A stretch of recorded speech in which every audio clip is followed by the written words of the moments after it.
سلام بچه‌ها، به یه ویدیو دیگه با من خوش اومدین. امروز اومدیم با یه محصول جذاب، پودر فیکس میبلین.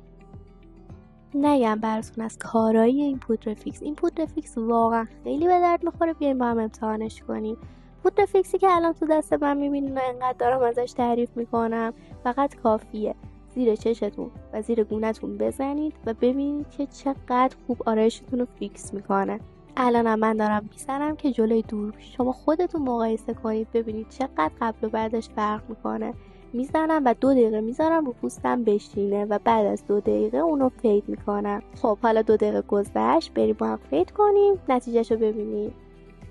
میبینید که چه راحت اول فید میشه و اینکه اصلا پوسته نمیشه، نه زیر گونم نه زیر چشمم، چون خیلی از پودر فیکس ها هستن که پوسته میکنن.